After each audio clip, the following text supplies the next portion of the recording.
Ahí estamos grabando. No, Todo tuyo, bueno, Sergio. dale, bueno, buenas tardes a todos. Bueno, algunos conozco, acá está Victoria, Spain, que trabajamos juntos en Trenquelau, que hace un montón que no la veo. Bueno, nos manejamos por las redes nomás. Rosina, y no sé si estará Leonardo, pero bueno, a varios conozco, ¿no?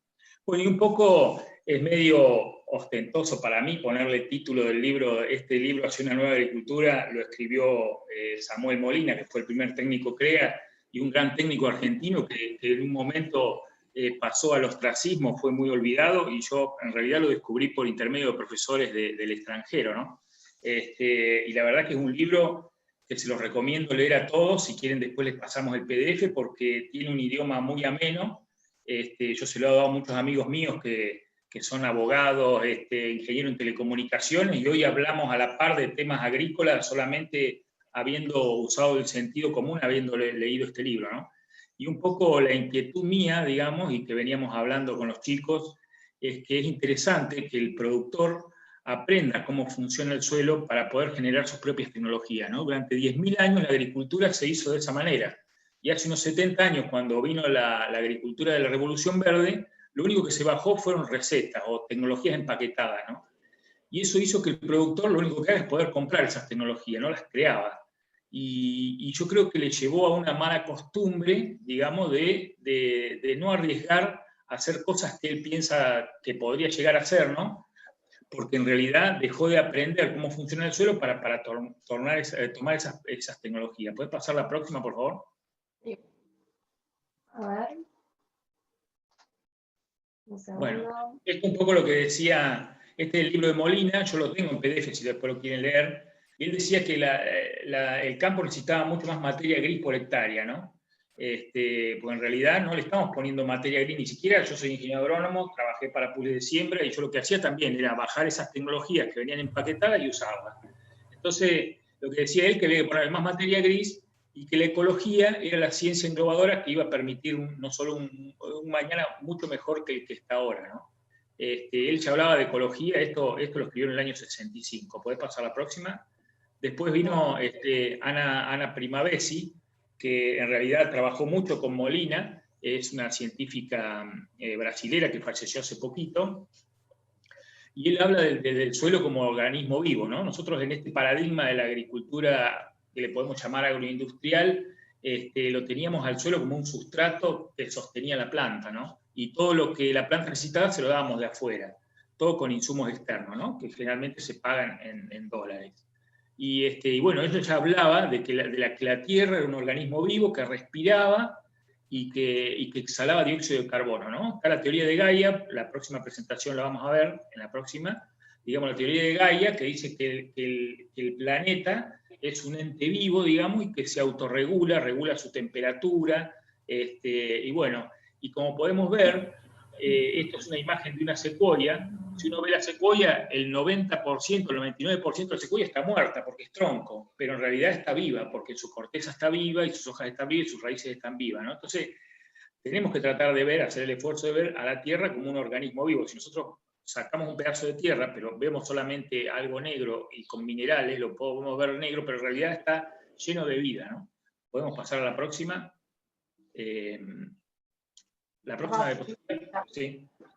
Bueno, y en realidad lo que nos pasó a nosotros es que nosotros arrancamos con sistemas muy diversos. La llanura pampeana, bueno, acá habrá gente de otros lados, sé que por ahí se estaba por acá alguien de Brasil, habrá comenzado con distintos tipos de suelos, pero acá arrancamos con sistemas muy diversos, con más de 700 especies, arrancamos con animales integrados, esto formó los suelos que casi son los más ricos, uno de los más ricos del mundo, y terminamos, y con la siguiente diapositiva, terminamos en ambientes muy poco diversos y con cultivos anuales. Nosotros antes teníamos muy diversos, muchos cultivos perennes, muchos animales integrados, y pasamos a un sistema de pocos cultivos, 2, 3 cultivos, cultivos anuales, que son muy distintos a los perennes. Los cultivos anuales son muy egoístas, ellos quieren reproducirse, quieren mandar toda su energía, la mandan a la semilla, muy poco mandan al suelo, porque lo que quieren es perpetuarse.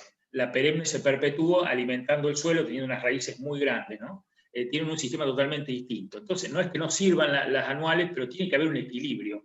¿no? Entonces nosotros hicimos todo un cambio y cada vez que uno saca elementos del sistema se van perdiendo lo que se llaman propiedades emergentes. Por ejemplo, yo puedo tener un montón de características, capaz que yo leo mucho, qué sé yo, pero está Victoria Spain ahí, que es muy artista y hace sus cosas, y bueno, cada uno tiene sus características, pero si nos juntamos los dos a hacer algo, van a salir características que llaman emergentes, que no estaban cuando ninguno de los dos estábamos juntos. Entonces, cada vez que se agrega más componentes al sistema, se empiezan a formar más de esas características emergentes, que en general son servicios ecosistémicos que son gratuitos. Por ejemplo, nosotros ponemos una gramínea con una leguminosa, la leguminosa fija nitrógeno, la gramínea no lo fija, pero si juntamos las dos, la leguminosa fija más nitrógeno. Entonces hay una característica que subyace al juntar esas dos y que es un servicio ecosistémico y que es gratuito. Nosotros hoy eso no lo tenemos porque tenemos o cultivo de gramínea o cultivo de leguminosa. Ese diferencial de potencial de producir nitrógeno no está y tenemos que salir a comprar nitrógeno en dólares. Todo servicio ecosistémico que nosotros perdemos lo tenemos que salir a buscar afuera y generalmente son a costos de energía fósil o energía externa a nuestro sistema. Pasemos a la segunda diapositiva. Entonces, lo que pasó, como decía en la primera vez, y que el suelo era un suelo vivo y que necesitábamos alimentarlo, nosotros no lo alimentamos más al suelo. ¿Y qué pasó? Se empezó a oxidar. Nosotros, si empezamos a dejar de comer, empezamos a deteriorarnos. Bueno, lo que le pasa a los suelos es que este es un informe de INTA que fue bastante lapidario, en que dice que la materia orgánica, que es el indicador por excelencia de la fertilidad de los suelos, y que le da una cantidad de atributos al suelo, como retención de agua, fertilidad, estructura del suelo, es el alimento para los microorganismos que después van a alimentar a las plantas, esto se redujo hasta un 50%. ¿Qué pasa? Si no tenemos materia orgánica, no tenemos agua, no tenemos nutrientes, y ahí estamos. Tenemos que regar, tenemos que comprar fertilizantes industriales, cuando en realidad hoy la agricultura la tenemos que empezar a adaptar a que imite más a la naturaleza para que esos servicios ecosistémicos empiecen a funcionar de vuelta y nos empiecen a retribuir en forma gratuita, ¿no? Porque en realidad estuvieron antes de que nosotros empecemos a eliminar. Pasá a la otra, por favor, diapositiva. Ahí.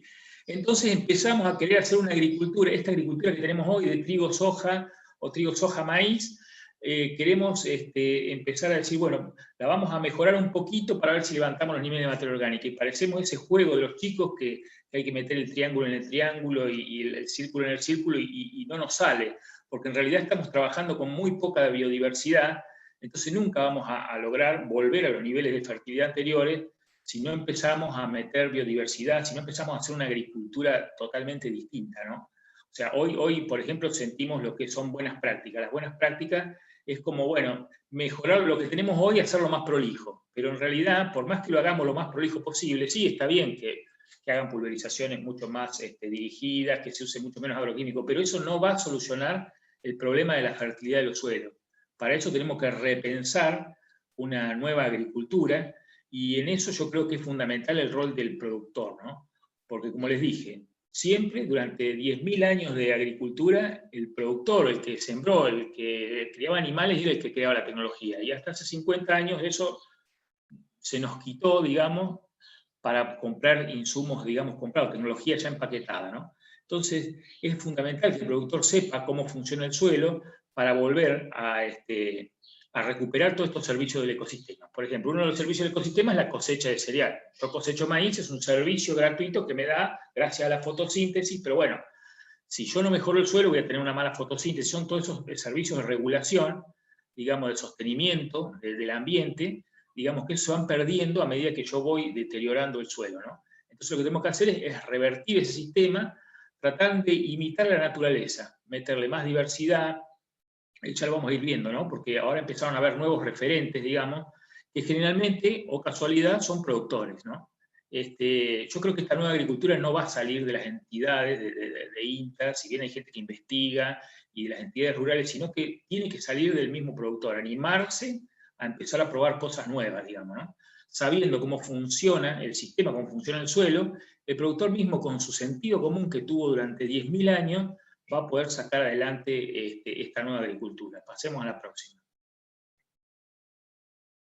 Bueno, como ven, fíjense, esto es muy común en mi zona, Acá tenemos, yo soy de Córdoba, Argentina, en el medio de la Argentina, y hay momentos que teníamos 10 hectáreas de soja por una de maíz, ¿no? Y después no había otra cosa, no había pasturas polifíticas, se veía algún lote de maní, pero en realidad esto es un suelo muerto, es un suelo que no tiene raíces vivas, es un suelo que no está fotosintetizando, por lo tanto no se está cargando de energía. Ya vamos a ver qué es lo que produce la fotosíntesis en el suelo. Entonces, esto fue lo que llevó al deterioro. Nosotros tenemos el suelo muerto, ya vamos a ver en otra foto, durante 8 meses acá en esta zona, ¿no? Tenemos 4 meses de cultivo que está fotosintetizando, y después tenemos estos barbechos limpios que le llamábamos, que parecían que eran fundamentales para conservar el agua. Esto ni conserva el agua, ni mejora el suelo. Entonces, esto es lo que tenemos que empezar a revertir. O la próxima, por favor. Bueno, entonces este sistema, como que dice, actual es muy redituable, digamos, pero con grandes externalidades. Todo lo hemos escuchado. En realidad, para el productor no es bueno, más para el pequeño productor, porque todos esos insumos que usa son totalmente caros, y fue lo que desplazó a gran parte de los productores del sistema. Ya lo vamos a ver un poquito más adelante, la cantidad de productores que han salido del sistema, porque en realidad cada vez los márgenes son más chicos, entonces hay que sembrar más, y el productor chico no puede hacer eso, ¿no? Entonces termina siendo desviado del sistema, o empieza a hacer servicios de contratista rural, que eso es una cosa que lo lleva también a cada vez más gastos y cada vez más costos, y termina siendo excluido del sistema y queda cada vez acaparado en gente que lo puede hacer es a gran escala, digamos, ¿no? Tiene que tener una gran espalda para hacerlo. Y fíjense cómo, digamos, esto ya estaba, esto se veía ya hace muchísimos años, esto es una publicación del 1953, cómo el productor era acosado por los costos, ¿no? Esto es cíclico. Esto es cíclico porque yo, que leo bastante, y leo libros del año 1800 y todo para adelante, veo que siempre pasaba lo mismo, ¿no? Cuando llegaban estas tecnologías que eran todas compradas, el productor se llenaba de costos y perdía, y se tenía que salir del sistema, ¿no? La próxima, por favor. Y bueno, esto es lo que pasó, el éxodo. Se han perdido en los últimos años más o menos 18.000 explotaciones, ¿no? ¿Por qué? Porque al no producir su propia tecnología, digamos, no guardarse su propia semilla, sí, muchos dicen, pero la propia semilla no rendía tanto. Sí, bueno, hoy rinde 12, 15.000 kilos un maíz, pero hay que tener capacidad financiera para tener esos costos. Una persona que tiene 100 hectáreas hoy es imposible que pueda llevar ese tipo de producción, ¿no? Tiene que ser algo mucho más resiliente, ¿no? Mucho más resiliente. Tiene que, los que son más, los que aguantan más el cimbronado son gente que tienen animales juntos con la agricultura, que diversifican su producción. Y bueno, y estos otros se aplican hoy en Argentina unos 500.000 litros de productos químicos. Si bien estamos todos de acuerdo que hay que disminuirlo, yo creo que en definitiva no es solamente disminuir, sino que hay que cambiar el sistema productivo. Pasar por favor a la próxima. Bueno, acá, como veis, prácticamente toda tecnología que se le vende a agricultores para disimular la continua disminución de fertilidad. ¿Qué pasa? Un suelo fértil no necesita fertilizantes. Parece obvio tener que decirlo, pero es así. Digamos, si un suelo fuera fértil, no necesitaría fertilizante. Y sin embargo, hoy es muy cómico, porque Samuel Molina en un momento dijo que en el primer congreso de suelo que se hizo en Argentina, que habían venido gente de Estados Unidos, dieron a malentender que la fertilidad tenía que ver con el uso de productos de fertilizantes comerciales, ¿no? Ya querían empezar a imponer eso. Y hasta hace poco hay una organización que se llama Fertilizar, digamos, que está nucleada por todas las empresas que venden. Una de las soluciones que tenían para solucionar esto que habíamos mostrado de Argentina, de la baja de la fertilidad, era desgravar los impuestos a los fertilizantes, desgravar los fertilizantes, ¿no? Que no es esa la lógica, digamos. Hay otro, por favor, la siguiente. La siguiente diapositiva. William Ernest también es este técnico de Estados Unidos, relacionaba mucho la falta de fertilidad con los problemas de los cultivos, y sobre todo con los problemas en los animales y en los humanos. También tenemos eso, por ahí tenemos cultivos que rinden mucho, pero le faltan muchos minerales por el tipo de nutrición que tiene la planta, ¿no? Nosotros empezamos a tener desequilibrios minerales porque, por ejemplo, las espinacas tienen un 70% menos de hierro, el maíz tiene un 60% menos de zinc, y es por la manera en que nosotros producimos grandes volúmenes con muy baja densidad nutricional. Y esto también tiene que ser cambiado por todos los problemas que tenemos de salud en los seres humanos. Hoy tenemos una gran parte del mundo que no come, y otra parte del mundo que comen demasiado alimentos muy desmineralizados.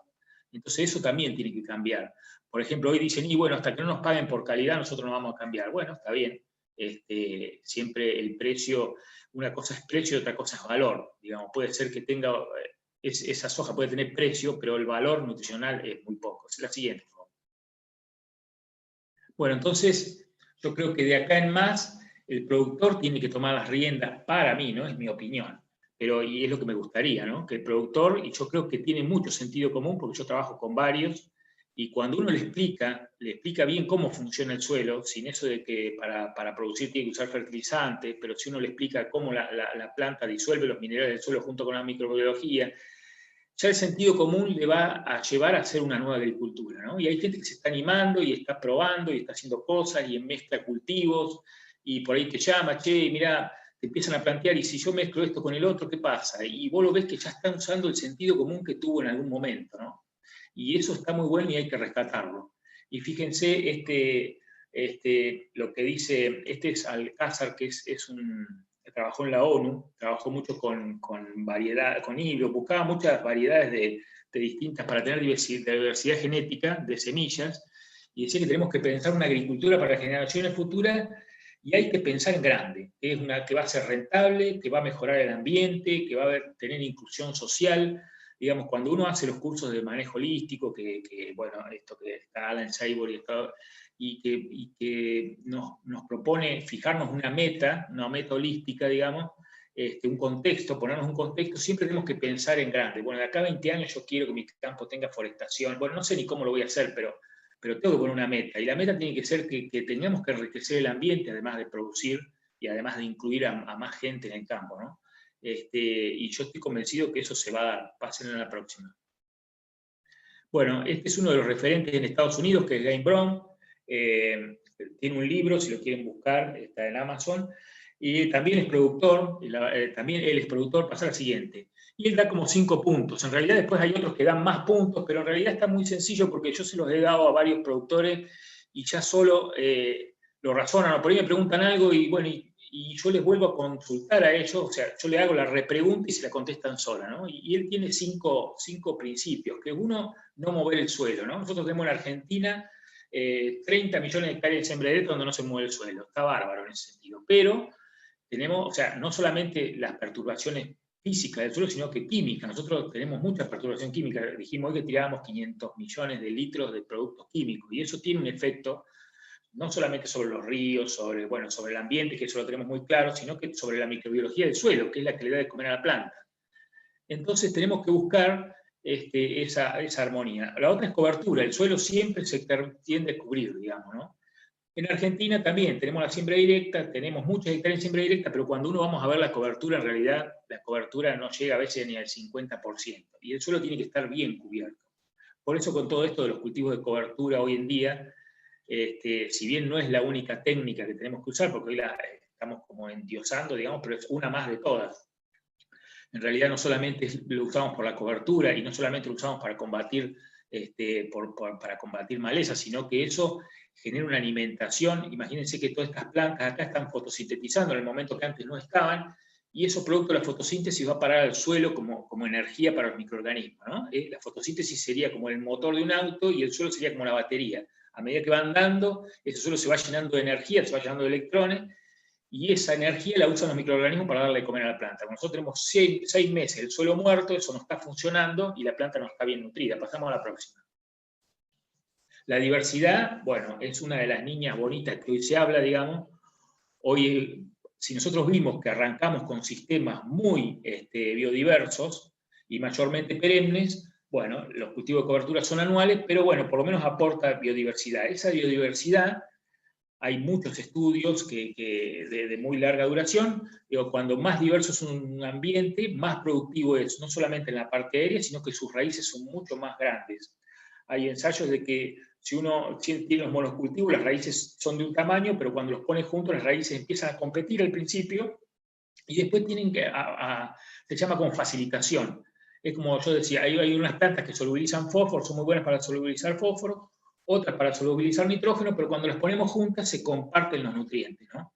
Entonces son más productivas, no todas las mezclas, digamos, ¿no? Hay mezclas que sí, hay mezclas que no, pero generalmente son más productivas. Eso hay prueba y error, mucho se ha hecho en huerta, y mucho vamos a ver fotos de cosas nuevas de Estados Unidos que ya están haciendo muchos cultivos intercalados. Los cultivos de cobertura aportan biodiversidad, pero que nosotros en los cultivos comerciales también podemos meter biodiversidad metiéndole en el entresurco, por ejemplo, en un maíz leguminosas, en un girasol trigo sarraceno. Nunca tratar de tener monocultivo. El monocultivo no ayuda a la salud del suelo. Bueno, mantener las raíces viva todo el año, las raíces se exudan, largan como un líquido o como una mucosa. Esa mucosa está llena de nutrientes, está llena de antibióticos, todo para alimentar a su microbiología. En realidad la planta tiene 400 millones de años de evolución, el ser humano todavía no tiene 1 millón, y en esos 400 millones de años la planta aprendió a interactuar con el medio ambiente. Uno la ve ahí, que no corre, que no se puede sacudir los bichos, que no puede, la planta está ahí quieta, pero sin embargo no se la comen. Muchas veces, si sobrevivió tantos millones de años, quiere decir que tiene un sistema de defensa. Ese sistema de defensa depende mucho de la fertilidad del suelo. La próxima. Y animales integrados. Esto es algo que, si bien hoy está de moda hablar de los cultivos y el suelo siempre verde, pero en realidad esto es fundamental, tener animales integrados, reciclar los nutrientes. Todo lo que se come la vaca, el 95% de los minerales que saca del pasto los vuelve otra vez al suelo. Entonces, si nosotros hacemos agricultura y le damos de comer, ya sea a cerdo, a gallina, a vaca, lo que sea, eso va a volver al suelo. En cambio, nosotros tenemos un sistema, imagínense que de los 50 millones de toneladas de maíz y 50 millones de toneladas de soja, más o menos son más o menos así los porcentajes, el 70% se va al extranjero. Todo eso tiene minerales, todo eso lo estamos exportando, digamos, ¿no? Y estamos sacando de nuestro suelo cuando eso tendría que estar reciclándose en el mismo campo, ¿no? Por eso que el campo se tiene que volver a poblar, esto que no se puede o que no va a pasar nunca, esos paradigmas, digamos, hay que cambiarlos, y yo veo que hoy la gente se está acercando mucho más. Por favor, pasa a la próxima.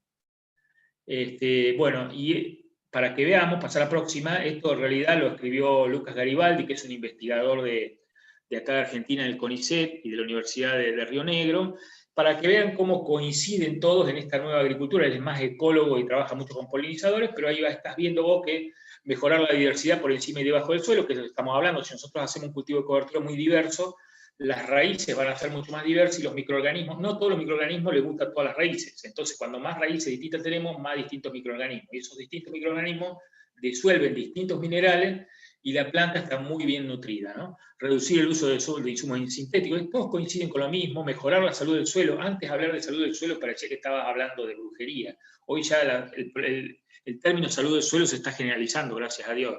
Mantener y restaurar áreas naturales y seminaturales.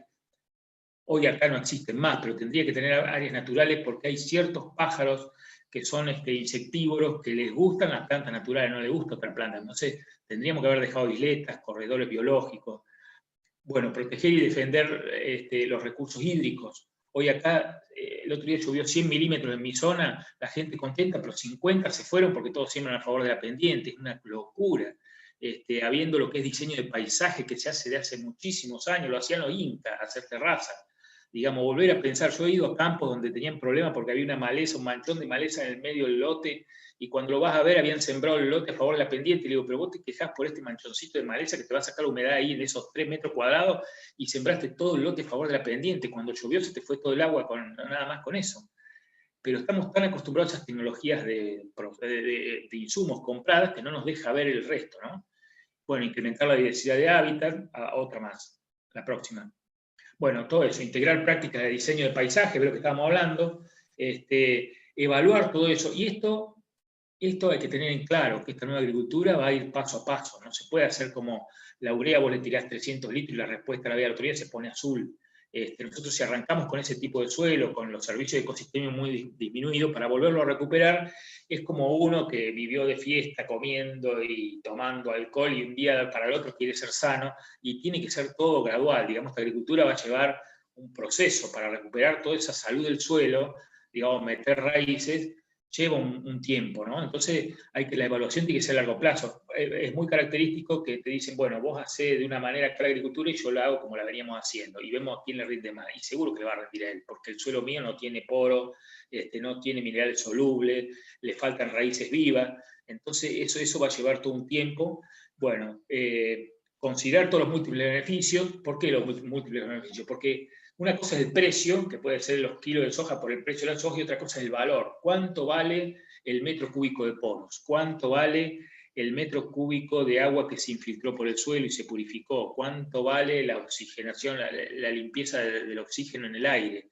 Eso nosotros no le ponemos valor y eso hay que evaluarlo, ¿no? Y bueno, y por la última es capacitación a los productores. Yo creo que al productor hay que capacitarlo en cómo funciona el sistema, no decirle haga esto, ponga la soja a tantos centímetros.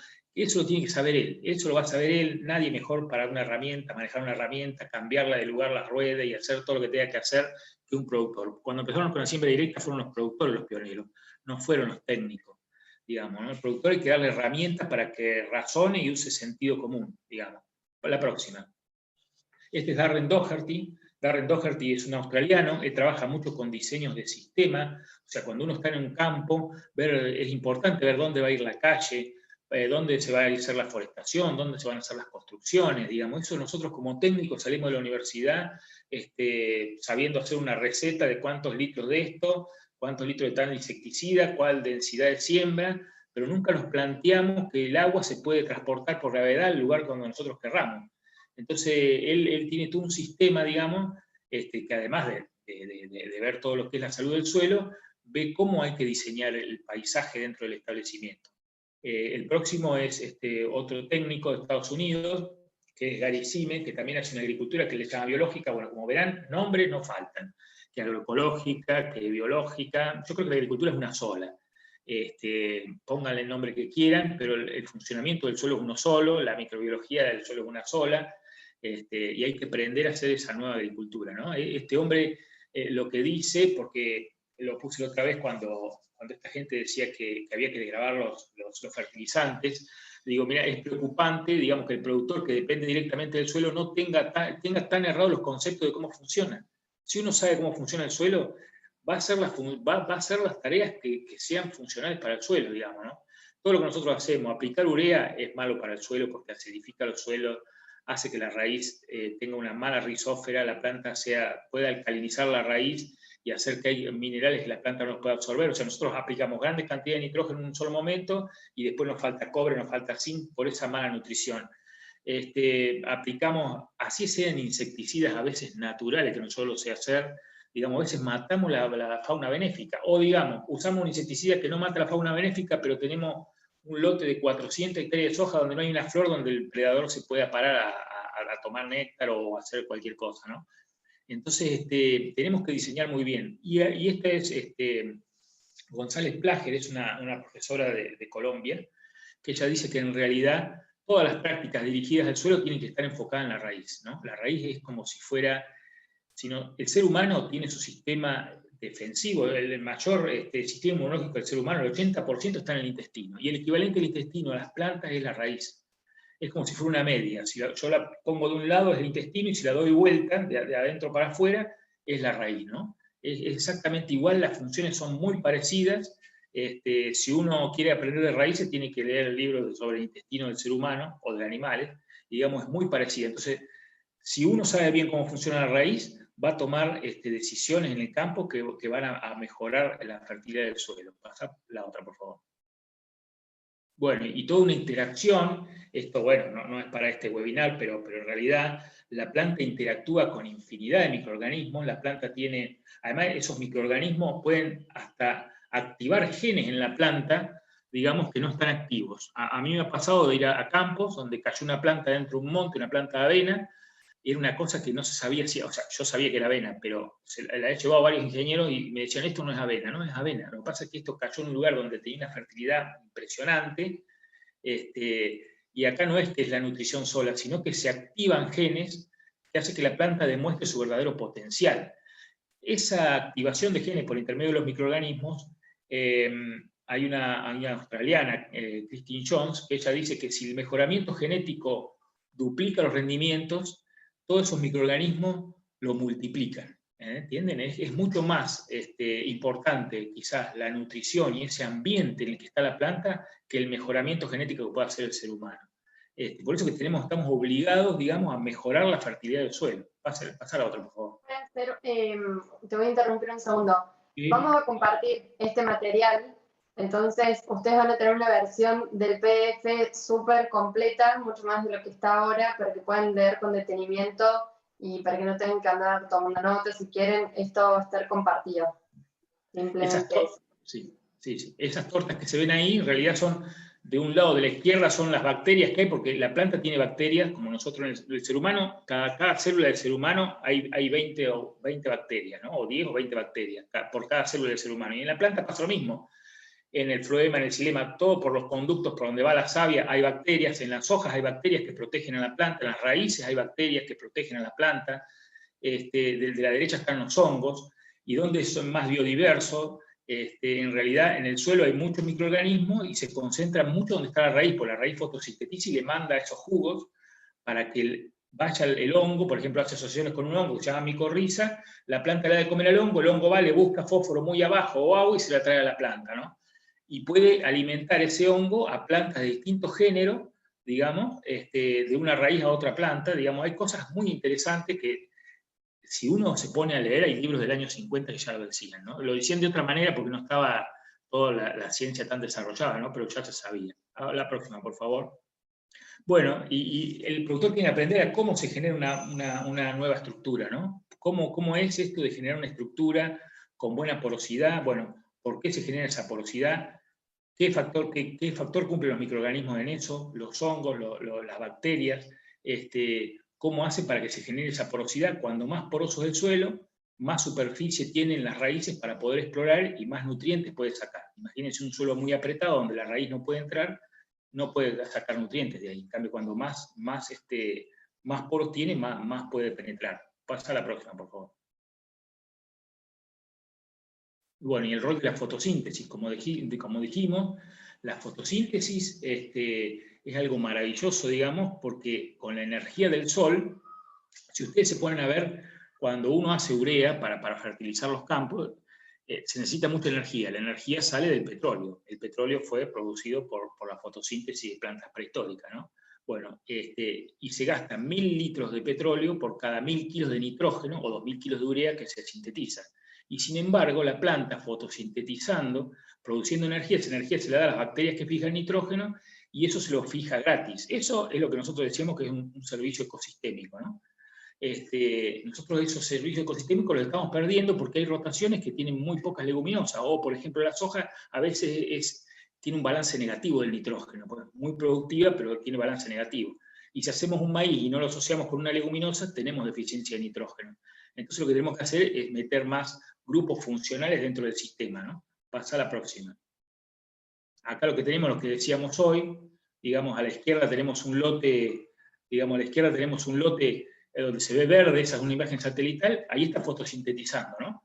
Y entonces abajo de esa foto tenemos un suelo con una raíz estructurada. Ahora, después nosotros tenemos, lo que está en rojo son los barbetos limpios, esos, que están durante 8 meses, y bueno, eso no alimenta el suelo y queda un suelo todo compactado, ¿no? La mayor parte de los suelos que uno va y clava una pala están así de compactados. ¿Qué quiere decir? Eso no tiene energía, no tiene materia orgánica, no tiene microorganismos, no tiene hongos, no tiene micorriza. Entonces eso lo que le falta es vida. Hay que empezar a meterle vida, ¿no? A empezar a meterle vida y ser sustentable uno, ¿no? Produciendo en ese sistema. Pasa a la próxima, por favor. Bueno, en todo esto lo que hablamos, los cultivos de cobertura son fundamentales porque en nuestro sistema, digamos, podemos meter mucha biodiversidad. Si bien son cultivos, insistimos, son cultivos anuales, no perennes, que tienen una diferencia, digamos, dentro de todo, vienen a cumplir una función de meter mucha biodiversidad. Además, esto trae muchos polinizadores. El otro día estábamos hablando con un productor de que empezó a meter más colmenas por hectárea, está empezando a tener menos ataques de chinche en soja y menos ataques de oruga, ¿no? ¿Quién iba a decir que por meter abejas? Y esos son los servicios que, claro, son los servicios ecosistémicos que perdimos en un momento. No tenemos abejas, tenemos más soja, usamos más insecticida. ¿Dónde se compra? En la agronomía, con dólares, gasto energético. Cuando nosotros, poniendo otra cosa que son colmenas, que nos genera otro ingreso, bajamos los niveles de insectos. Bueno, cuando más complejo es el sistema, más se autorregula. Pásame la próxima, por favor. Bueno, cultivos de verano, y esto o sea, puede ser cultivo de invierno y cultivo de verano. Los cultivos de verano no están quizás muy desarrollados en esta zona porque en realidad nuestra zona es muy productiva en el verano, digamos, haciendo soja y maíz. Pero yo creo que hay que cambiar la cabeza, por ahí capaz que haciendo a contraestación, haciendo cultivos de verano, digamos, y cultivo de cobertura de verano, y producir cultivos comerciales de invierno, quizás sea una alternativa viable. Nadie lo está probando. Bueno, nosotros ahora, por ahí vamos a probar en un campo y no se pudo, no sé si está Leonardo acá, pero Leonardo hizo un ensayito para dárselo de comer a las vacas y después llegar a hacer algún otro cultivo atrás, digamos, pero bueno, la idea es empezar a ir probando todas estas cosas, ¿no? A ver cómo nos va. El próximo. Bueno, reciclando nutrientes, metiendo animales en los campos, digamos. Esto es importantísimo porque para no tratar de sacar la menor cantidad de nutrientes, además, en el caso del rumiante tiene una característica que no tienen muchos animales, que comiendo un alimento de baja calidad, la bosta tiene más calidad que el alimento. Cuando bostea, digamos, tiene más nitrógeno a veces que el alimento que está consumiendo. Entonces mejora mucho la calidad del suelo. Además de traer un montón de microorganismos. Bueno, y como ven, digamos, ya se empieza a ver en muchos lados otro tipo de agricultura. Esto es un maíz sembrado a 60 pulgadas, a 1,40 m, que rinde lo mismo que sembrarlo a 50, y le siembran al medio cultivo de cobertura. Pasa a la próxima, a ver.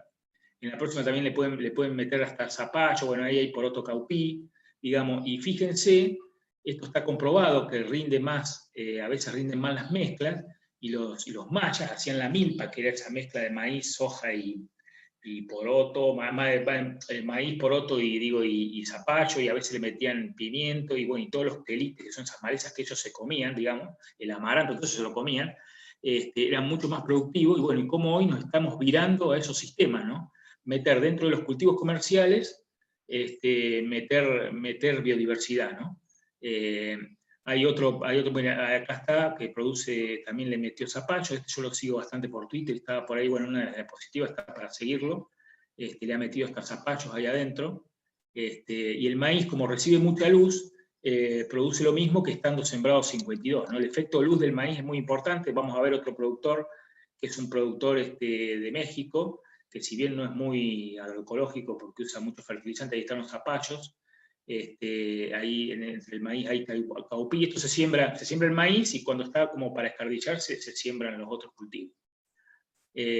Pásame la próxima. Bueno, ve cómo va quedando el suelo, cómo vamos a ver toda esa porosidad que tiene el suelo, cada vez que han andado lombrices, insectos, y esto es increíble, cómo aumenta la fertilidad, sin usar fertilizantes, ya le digo, porque la fertilidad no tiene que ver con fertilizantes solubles. Digamos, generalmente los fertilizantes solubles tienen una muy buena respuesta, pero para el suelo no anda muy bien. Este es Ernesto Cruz González de México, él está probando hacer maíces a 2 metros, está bien, está con riego, con 350.000 plantas, es una exageración, pero bueno, él quiere pasar las 40.000 kilos de maíz por hectárea. Yo no sé si esa es o sea, yo lo puse como ejemplo para decir, bueno, abramos la cabeza a nuevas cosas. Decir que un maíz se va a sembrar con 60 semillas al metro parece una ridiculez, y bueno, este año no sacó lo que él quería, sacó 20 y pico mil kilos. No es un sistema que a mí me guste mucho porque tiene mucho suelo descubierto, habría que meterle algo en el entresurco ese tan grande, pero la posibilidad de hacer un montón de cosas, y yo creo que el productor esto es muy inteligente porque ya sabe. El otro día le expliqué a un productor y me dice, no, ya estuve mirando la sembradora y le saco un cuerpo y le cambio las ruedas y le hago así, le hago así. Eso ya, lo importante es que sepa bien cómo funciona el suelo y por qué lo está haciendo, digamos, ¿no? Que no espere que venga la solución de otro. O bueno, puede ser que intercambie con... Esto lo estamos haciendo también, no sé si está Leonardo ahí, Simini por acá entre los participantes, pero él hizo un ensayito ahora. Esto son cultivos en franja, parece una pavada, pero en realidad el maíz tiene tanto efecto borde que rinde... Ah, por ahí anda. Sí, ¿Andás ahí? Sí, Bueno. estoy. No me llevo mucho con la tecnología, pero estoy acá. Bueno, Leonardo, para mí Leandro, porque le cambié el nombre, este año ya sembró el maíz, ahora falta sembrar la soja. Pero bueno. No, está todo sembrado. ¿Está también? Está todo sembrado. Exacto. Bueno, ves que, digamos, esto es lo que a mí me gusta, digamos, que el productor pruebe y que por ahí traiga idea y que, bueno, un día le va a errar, digamos, pero bueno, cuando le erre el otro le va a pegar y así se hacía antes, digamos. La milpa, que yo les digo que tiene, no sé, más de 2.000, 3.000 años, que es esa mezcla de maíz con calabaza y frijol, se fue haciendo con prueba y error, y hoy la evalúan desde todo punto de vista, es más productiva que los monocultivos. Y esto va a pasar exactamente igual. En este caso de la franja es porque el surco que recibe mucha luz rinde mucho más. Es más, hasta hemos pensado con Leonardo hasta decir, bueno, ese surco le aumento la densidad, pero bueno, hay que ver más adelante si se puede hacer. Pero bueno, yo creo que un poco ir cambiando la cabeza, digamos, para no tener que usar toda esa cantidad de insumos. Pasame a la próxima. Bueno, fíjense esto era en el año, no sé, 90 y algo, 98. En Argentina se hizo mucho cultivo intercalado, se perdió todo, vaya a saber por qué. Yo creo que el productor es inteligente, si no lo anduvo por algo será, y lo dejó de hacer, pero en realidad esto se sacaba, hay un parámetro que se llama suelo equivalente, ¿no? Se hacen los monocultivos aparte, se cosechan y después se hace la mezcla. Y se saca una cuenta y se ve que a veces rinde 2 veces más que si estuvieran en monocultivo, ¿no? Porque por ahí uno a veces falla por la seca o por esto, por el otro, rinde más el otro, o esa sinergia que hay entre las raíces, entonces son más productivos.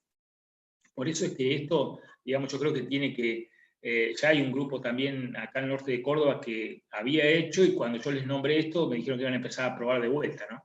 Porque en realidad no solamente tiene el beneficio de producir más, sino que mejora mucho el suelo. Y esto lo están haciendo en Canadá y en Estados Unidos, son cultivos de invierno que los sembran juntos, por ejemplo, lenteja, en este caso es lenteja y lino, pero se hace también, se hace arveja con cebada y colza, se cosecha todo junto y después se separa, ¿no? Y se han hecho las cuentas, esas que yo le decía, que se llaman suelo equivalente, y rinden más cuando están mezcladas. Por ejemplo, no sé, por decirte una cosa, el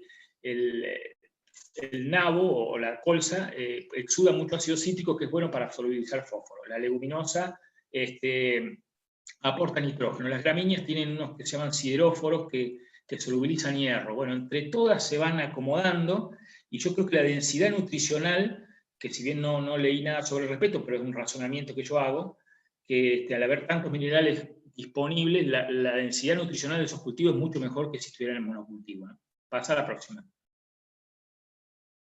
Bueno, esto, pasture cropping, es algo que se está haciendo, se hacía hace muchos años en Estados Unidos, y ahora este año lo están usando algunos en África y algunos en Estados Unidos, que es sembrar sobre las pasturas. Es algo que parece que no funcionara. Lo que pasa es que creo que tienen que ser los suelos muy fértiles. Siempre decimos que vamos a probar acá en un campo que estamos haciendo ganadería, hemos hecho con sorgo, un amigo mío hizo con sorgo en Rosario, y le anduvo, era un suelo, una pastura que era un suelo medio salino, medio feo, pero bueno, le sembró sorgo con la sembradora y sacó 3.000 kilos de sorgo. Como todo, habrá que ajustar la técnica, habrá años muy secos que esto no funcionará, años lluviosos que quizás el maíz le gane porque es carbono 4 y le puede ganar una alfalfa en producción. Entonces, pero son cosas que hay que ir mirándolas, quizás uno después las descarte o no, pero creo que hay que tener la cabeza abierta a todo, ¿no? Porque esto, yo me imagino que si funciona, el suelo debe quedar muy esponjoso, debe quedar muy bueno el suelo. Para la salud del suelo, que esos ecosistemas que decimos que tienen valor pero no tienen precio, pueden mejorar. Y bueno, lo que es diseño de paisaje, ya lo hablamos, digamos, increíble que no estemos trabajando con diseño de paisaje. Otra cosa que dijimos también, cordones biológicos, es algo ilógico que estemos trabajando y que no pensemos en un lugar donde se reproduzcan los predadores. Nosotros acá hay campos enormes, que yo conozco campos de 4.000 hectáreas que le han sembrado solamente soja y te ponen un insecticida. No, esto no afecta a los predadores. Sí, pero ¿y dónde están los predadores? Si no hay una planta para que se paren por ningún lado. Entonces tenemos que empezar, lo que es el diseño lo tenemos que tener incorporado, ¿no? Yo creo que cuando aprendamos todo esto, digamos, cuando uno se especialice en todo esto, que el productor aprenda cómo funciona, porque ya les digo, Game Brown, todas estas son productores y lo han aprendido y han empezado a leer, y ellos mismos empezaron a generar su propia tecnología. Una vez que lo tengamos, dentro de unos años vamos a decir, qué locura que no teníamos cordones biológicos, qué locura que no hacíamos diseño de paisaje. Hoy nos parece muy raro, pero esto avanza mucho. Bueno, entonces, a medida de conclusión, esto es terminando, y ahí está abierto para cualquier pregunta. Digamos, Escobeto Lamarca fue el padre de la siembra directa. En general, él fue de Chile, fue el único que implementó la siembra directa casi en Chile. Él tuvo más éxito acá en Argentina que en otro lado. Fuimos hace poco, hará 2 años, 3, con los chicos Basqueto acá, y la verdad que nos quedamos maravillados. Él todavía usa algún agroquímico. Él me dice, el día que me enseñe a controlar las malezas sin agroquímico, yo soy orgánico porque en realidad no usa fungicida, el suelo tiene una fertilidad. Él produce, ¿cómo integra a los animales? Él hace trigo, hace cultivos de invierno, porque ya llueve en invierno, eso lo usa para las gallinas ponedoras, y después aporta toda la bosta de las gallinas ponedoras al suelo. La fertilidad que tiene es impresionante, hace años que no fertiliza y tiene una fertilidad impresionante. La sanidad de los trigos es impresionante, la verdad que da gusto hablar con él. Y bueno, y él lo que dice es que cómo puede un agricultor aprender de su suelo, y es observar, ¿no? Tenemos que empezar a captar, poner las antenas, empezar a usar el sentido común. digamos, sí, más vale que vamos a tener que aprender cómo funciona el suelo, que eso es, digamos, es capacitarse, es un poco de lectura, un poco, y después el sentido común. Lo que usaron los agricultores de hace 10.000 años atrás fue todo sentido común. Esta tecnología de insumos fue de poquito, 50 años, 60, digamos, que nos dejó un poquito al margen, digamos, pero tenemos que volver a encarrilarlos para empezar a hacer esta nueva agricultura. Bueno, y estoy abierto a cualquier pregunta, digamos.